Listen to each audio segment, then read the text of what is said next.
Breakfast muna tayo guys. Yan ang ating breakfast ngayon. Yan. Bago natin ituloy ang ating trabaho. Yan.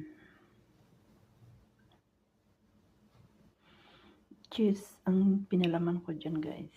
Lagyan ko siya ng light cheese. Yan. Saka yan ang partner na. Naubos ng aking kape na barako, kaya ito na lang ang aking tinimplahan guys. Yan.